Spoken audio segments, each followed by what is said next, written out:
काजल अपने माँ और पिताजी के साथ एक छोटे से शहर में रहती थी। काजल की माँ घर में खाना बनाकर डिब्बे में पैक करके काजल के पिताजी केशव को दिया करती थी और केशव खाने के डिब्बे फैक्ट्री में पहुँचाने का काम करते थे। इसी से उनके घर का खर्च चलता था। काजल बहुत ही सुंदर और सुशील लड़की थी।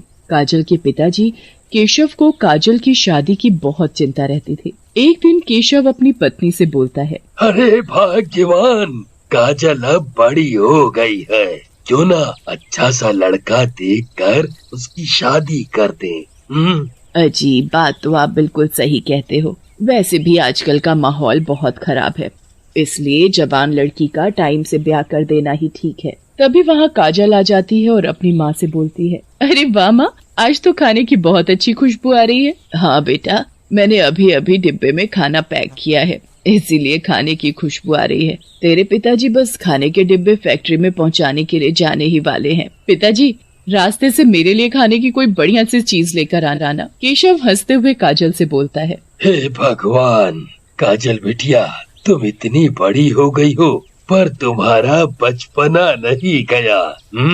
ठीक है, मैं आते वक्त रास्ते से कुछ खाने के लिए ले आऊंगा। ऐसा बोलकर काजल के पिताजी खाने के डिब्बे लेकर वहाँ से चले जाते हैं। वे फैक्ट्री में खाने के डिब्बे पहुँचाकर घर आ रहे होते हैं कि रास्ते में अचानक उनकी तबीयत खराब हो जाती है और वो चक्कर खाकर जमीन पर गिर पड़ते हैं। कुछ लोग केशव को उसके घर छोड़ाते हैं। काजल जल्दी से डॉक्टर को बुला लेती है और डॉक्टर केशव का इलाज करता है। उसे 1 महीने का आराम करने के लिए बोल देता है। केशव बहुत दुखी होकर बोलता है, हे भगवान, अब क्या होगा?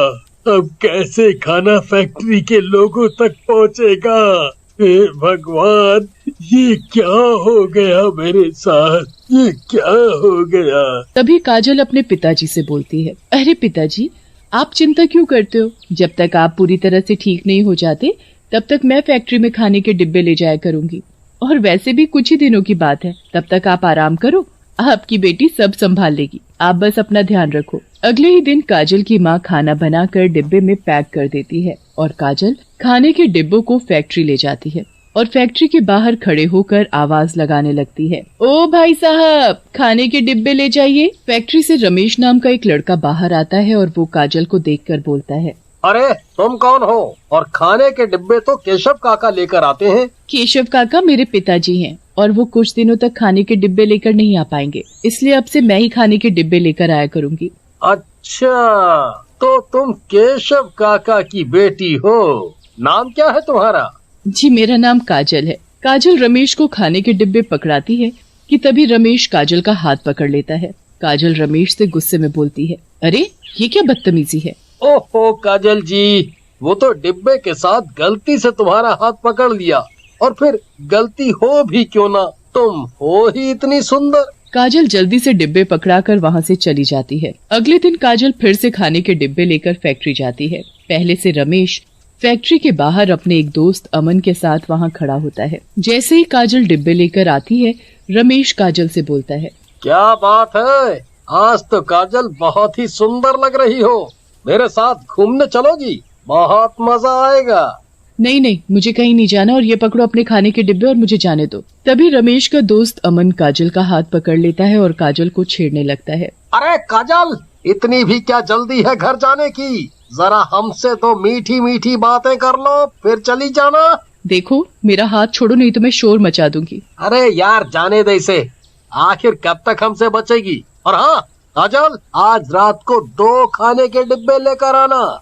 फिर काजल वहाँ से चली जाती है और घर जाकर अपनी माँ के पास बैठ जाती है। काजल की माँ काजल से बोलती है, काजल क्या बात है, कुछ परेशान लग रही है? काजल सोचने लगती है, अगर मैंने बताया कि फैक्ट्री के कुछ लोग मुझे छेड़ते हैं तो माँ मुझे डिब्बे लेकर जाने नहीं देंगी, और अगर मैं डिब्बे लेकर नहीं गई तो वो लोग पिताजी का काम छुटवा देंगे। नहीं, अभी मुझे माँ को कुछ भी नहीं बताना चाहिए। वैसे भी कुछ ही दिनों की तो बात है। अरे माँ, कोई बात नहीं है, तुम भी ना बेकार ही चिंता करती हो। माँ, आज रात 2 खाने के डिब्बे पैक कर देना, फैक्ट्री लेकर जाने हैं। ठीक है बेटी, कर दूंगी, पर तुम ध्यान से जाना, ठीक है? काजल रात को खाने के डिब्बे लेकर जाती है। रमेश फैक्ट्री के बाहर खड़ा काजल के आने का इंतजार कर रहा होता है। जैसे ही काजल डिब्बे लेकर आती है, रमेश काजल के पास जाता है और काजल से बोलता है, अरे काजल रानी, मैं कब से बाहर खड़े तुम्हारा ही इंतजार कर रहा था।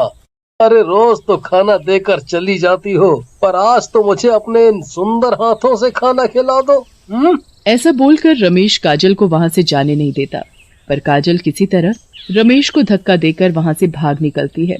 काजल घबराई हुई वहाँ से भागते हुए जाती है कि तभी रास्ते में काजल एक ट्रक से टकरा जाती है और उसी समय काजल की मौत हो जाती है और काजल एक डरावनी चुड़ैल में बदल जाती है। चुड़ैल बोलती है, ये सब उस रमेश की वजह से हुआ है, मैं उसे नहीं छोड़ूंगी फिर। चुड़ैल काजल का रूप लेकर अपने घर जाती है और बोलती है, जब तक पिताजी ठीक होकर काम पर जाने नहीं लगते तब तक मैं काजल के रूप में उनके साथ ही रहूंगी। काजल को देखकर उसके पिताजी काजल से बोलते हैं, अरे ओ काजल बेटिया, जरा मेरे पास बैठो। काजल पिताजी के पास जाकर बैठ जाती है। काजल बेटी, मेरी वजह से तुम्हें दिन में और रात में भी फैक्ट्री में डिब्बे पहुंचाने जाना पड़ता है, पर बेटी अब मैं पहले से काफी ठीक हूँ। अब कल से मैं ही डिब्बे ले जाया करूँगा। तभी काजल अपने पिताजी से बोलती है, ओहो पिताजी, आप भी ना, अरे कुछ दिन और आराम कीजिए, फिर तो आपको ही काम पर जाना है। देखो ना माँ, पिताजी तो सुनते ही नहीं है, अभी पूरी तरह से ठीक नहीं हुए कि इन्हें काम पर जाना है। अब आप ही समझाओ इन्हें, मैं तो चली सोने। ऐसा बोलकर काजल अपने कमरे में चली जाती है और अगले दिन काजल फिर खाने के डिब्बे फैक्ट्री पहुंचाने के लिए जाती है। रमेश पहले से ही फैक्ट्री के बाहर खड़ा काजल का इंतजार कर रहा होता है। जैसे ही काजल को देखता है वो काजल से बोलता है, ओह आ गई काजल मैडम। कल रात तो मुझे चकमा देकर भाग गई थी, पर आज मैं तुझे जाने नहीं दूंगा, देखता हूँ कैसे भागती है। ऐसा बोलकर रमेश काजल से खाने के डिब्बे लेकर रख देता है और काजल का हाथ जोर से पकड़ लेता है। काजल को बहुत गुस्सा आता है और वो अपने चुड़ैल के रूप में आ जाती है। काजल को चुड़ैल के रूप में देखकर रमेश बहुत डर जाता है। तभी चुड़ैल रमेश से बोलती है, तूने मुझे अकेला देखकर बहुत परेशान किया है, अब मैं तुझे नहीं छोड़ूंगी।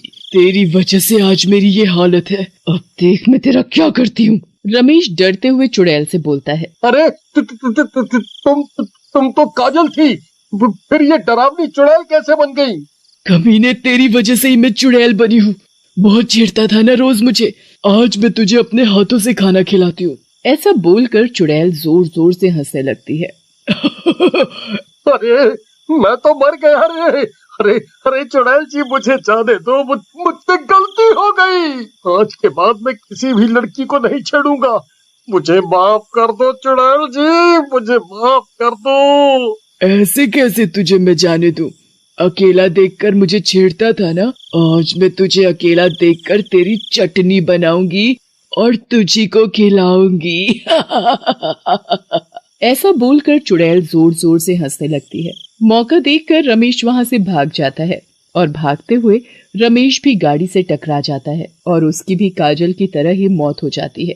ये सब देखकर चुड़ैल को बहुत खुशी मिलती है और वो बोलती है, इसके मरने से मेरे कलेजे को बहुत राहत मिली है। अभी तो इसके दोस्त अमन को भी सबक सिखाना बाकी रह गया है, तभी मेरे कलेजे को पूरी राहत मिलेगी। ऐसा बोलकर चुड़ैल काजल के रूप में अपने घर वापस जाती है और रात होते ही काजल अपनी माँ से डिब्बे में खाना पैक करा लेती है और डिब्बा लेकर फैक्ट्री चली जाती है। फैक्ट्री पहुंचकर काजल आवाज लगाती है, अरे साहब, खाने का डिब्बा लाई हूँ, आकर ले जाइए। अमन फैक्ट्री से बाहर आता है और बोलता है, अरे काजल तुम, और आज रात को तो खाने का डिब्बा नहीं मंगाया? चलो अब तुम आ ही गई हो तो डिब्बा दे ही दो। अमन मुस्कुराते हुए, आज तो मेरे मजे हैं। अच्छा है आज रमेश यहाँ नहीं है। अरे काजल रानी, जरा मेरे पास तो आओ। ऐसा बोलकर अमन काजल को पकड़ लेता है। तभी काजल हंसते हुए अपने चुड़ैल के रूप में आ जाती है। चुड़ैल को देखकर अमन घबराते हुए बोलता है, हे भगवान, ये चुड़ैल कहाँ से आ गई? अरे भगवान जी, मुझे बचा लो। आज तो तुझे मेरे हाथों से कोई भी नहीं बचा सकेगा, आज तो तेरी मौत पक्की है। तुझे भी मैं रमेश के पास ऊपर पहुंचा देती हूँ। तुम दोनों ने मुझे बहुत परेशान किया, जिसकी वजह से मेरी मौत हो गई। मेरे माँ पिताजी का एक मैं ही सहारा थी, और जब उन्हें ये पता चलेगा कि अब मैं नहीं रही तो उन दोनों पर क्या बीतेगी। काजल, मैं सच में तुम्हारा गुनहगार हूँ, इसलिए तुम जो सजा मुझे दो वो मुझे मंजूर है। तुम्हें अपनी गलती का पछतावा है, इसलिए मैं तुम्हें कुछ नहीं करूँगी। काजल को भी मुक्ति मिल जाती है और वो हमेशा के लिए वहां से चली जाती है।